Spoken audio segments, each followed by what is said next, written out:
Okay, ladies, let's look at Proverbs 2 together. This is a specific topic I'm talking about. So like I said, I've been watching Elizabeth Taylor and studying about her. I've been familiar with her since, geez, it's been a long time. Anyways, everyone said my grandmother looked like her. I like the older movies. So let's look at what a God-fearing woman is compared to a woman who does not fear God. This is what the culture shows us right now. We are living in a day and age where divorce is common, very common. The strange woman, she leaves the companion of her youth. Okay, so she leaves her husband. The woman who sleeps around, now I'm not talking about young girls who didn't know, they grew up in a culture, they didn't know. But the woman who does know, okay, she knows, she sleeps around with different men. And this is a warning to young men. I have 5 sons. So I said to my son today, go soak your head. Go take a hot shower and soak your head. You need it. He's talking about trying to get 10 girlfriends are his goal. And I'm like, you know what? You're at the gym. Go soak your head. You need to think. Um, so anyways, there are those who rejoice to do evil. Okay, they rejoice in it. They love to do evil. And the reason why this, I think in here, it might be the mother, King Lemuel's mother, who is talking to her son and said, don't do this. Don't go after basically beauty. Don't go after woman. Do not forget your covenant with your God. So a wise man does not go around sleeping around. He's not somebody who does that.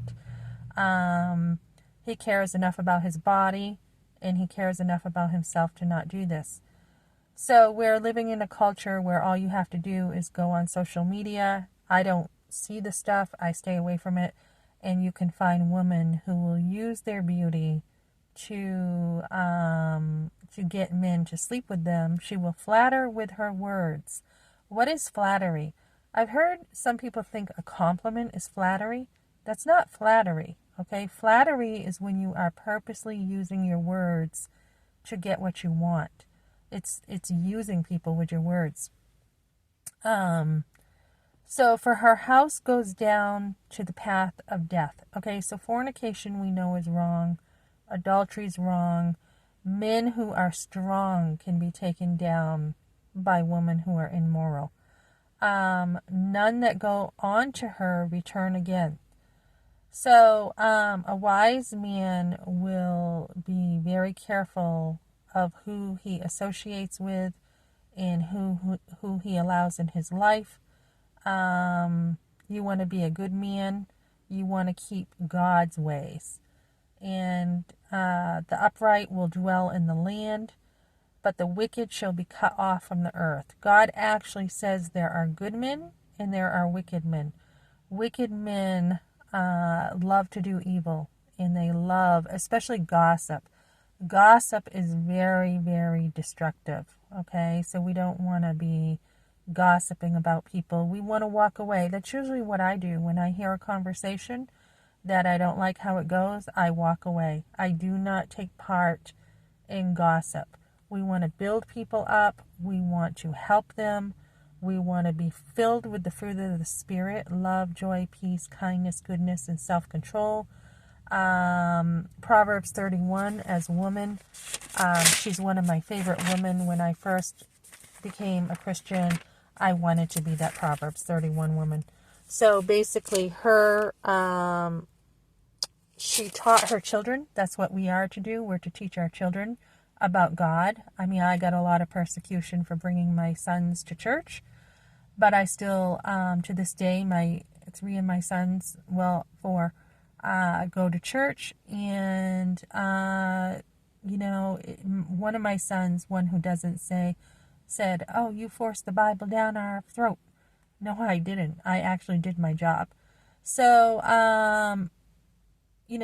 when you love your sons, you want what's best for them, right? Don't give your strength onto woman, nor to your ways that destroys kings. It's not for kings, O Lemuel. It is not for kings to drink wine, nor for princes strong drink, lest they drink and forget the law and pervert the judgment of any of the afflicted.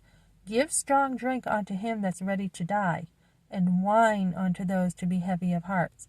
So let the person drink, she's saying, that doesn't have any hope in life, that doesn't care, but not you. Not you, my son. You're my son. Okay, you're mine. And I want the best for you, and I'm going to teach you God's ways. That is, I would say, the number one role of a mother is to teach her children about God. And when they backslide, you're still going to be the one who's going to be standing there, showing them Christ, directing them to the Word of God. Who can find a virtuous woman? For her price is far above rubies. Rubies, Elizabeth Taylor, I was talking about her rubies. Beautiful rubies and diamonds. A good woman is more precious than this. The heart of her husband does safely trust in her, so that he shall have no need or spoil. She will do him good and not evil all the days of her life. She works hard. She seeks wool and flax and work willingly with her hands. She's like the merchant ships. She bringeth forth food.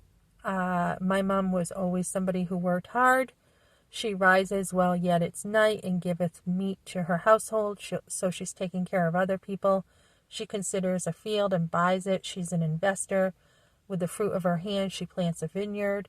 She girdeth her loins with strength and strengthens her arms. So this was a very industrial age. My grandmother was a farmer, so I definitely can see this. But what's more important, there's different seasons. Okay, I used to get overwhelmed with this woman and be like, oh my goodness, I can't do all this. She is very productive. She's in the community. Her husband's known in the community. She does well for herself. Now, this doesn't mean if you've had trials that you're not that Proverbs 31 woman. She's got a heart for God. That's number one. She's not just a hard worker. She's got a heart for God. She's in love with him.